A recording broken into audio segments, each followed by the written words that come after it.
राज्यों की चुनावी राजनीति के कई पुराने मानदंड, कई पुराने मिथक पूरी तरह ध्वस्त हो गए। अपनी फिंगर पर स्याही लगाकर, अपने वोट की ताकत दिखाकर जनता ने यह बता दिया कि अब पार्टियों और नेताओं को क्षेत्रवाद, जाति और धर्म के चश्मे से जनता के वोटों को देखना अब बंद करना होगा।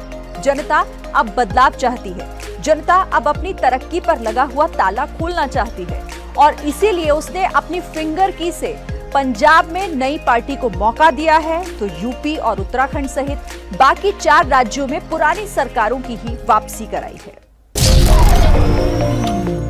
अगर उत्तर प्रदेश की बात करें तो पब्लिक के फिंगर की से बीजेपी की सत्ता का जो ताला खुला है, उसमें कई ऐसे विधायक भी हैं जो पहली बार जीतकर विधानसभा पहुंचे हैं। उनमें से कुछ ऐसे भी हैं जिन्होंने काफी सरप्राइज परफॉर्म किया है। इन्हीं में से एक है पूर्व आईपीएस ऑफिसर और कानपुर पुलिस के कमिश्नर रहे असीम अरुण। कन्नौज सदर जैसी बीजेपी के लिए मुश्किल रही सीट से विधानसभा पहुंचने के बाद अब यूपी पुलिस के सुपर कॉप रहे असीम राजनीति में कैसी असीम संभावनाओं को खोज रहे हैं, इस बारे में एबीपी न्यूज ने उनसे बात की है।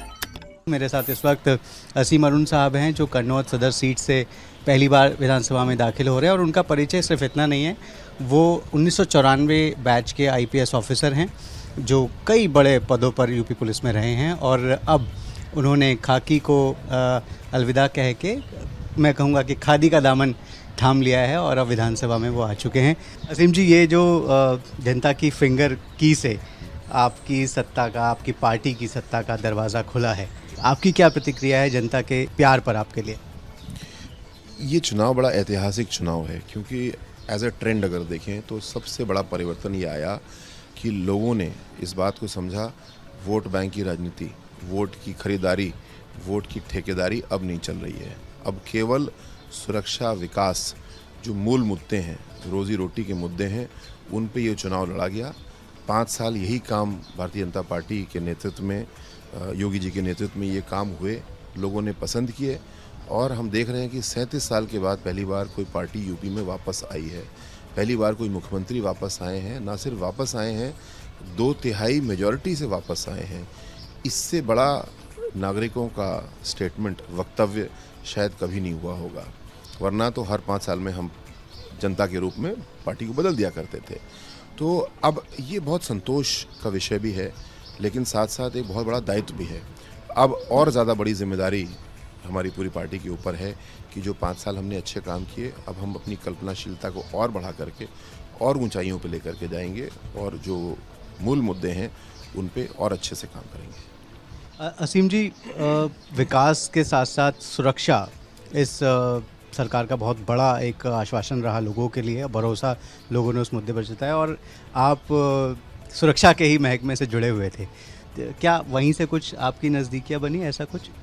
नहीं, नज़दीकी तो मेरी नहीं बनी और मेरा पार्टी में आने का जो क्रम है वो बिल्कुल अलग सा है और केवल 8 दिनों का ही, 1 जनवरी से 8 जनवरी का ही क्रम है। उससे पहले राजनीति या कोई राजनीतिज्ञों से मित्रता का प्रश्न ही नहीं उठता था।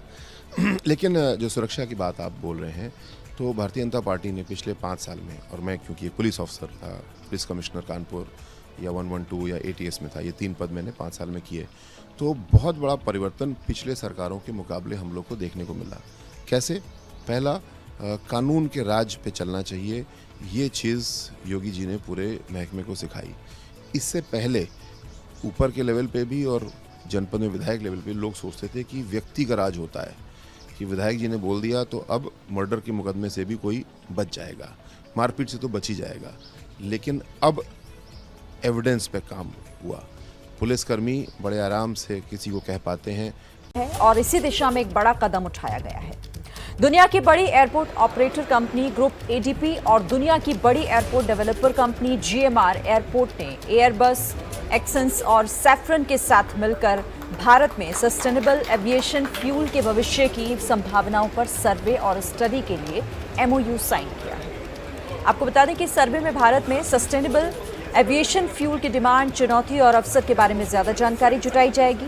एसएएफ प्रदूषण मुक्त ईंधन है। भारत जैसा देश जो कि दुनिया में डोमेस्टिक एविएशन में 3रे नंबर पर है, वहां साफ पर्यावरण की दिशा में ये एक सफल और तारीफ के काबिल कदम है।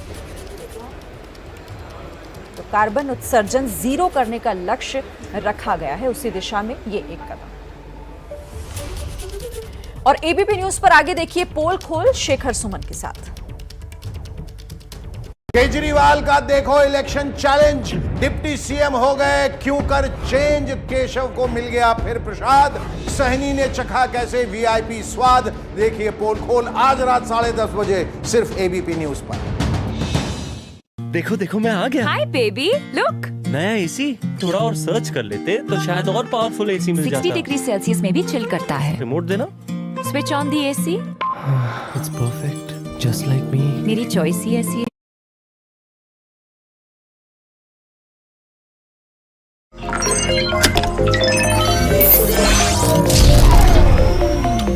नमस्कार, मैं हूं आपके साथ शिरीन और मेरे साथ एबीपी न्यूज पर आप देख रहे हैं हमारी खास पेशकश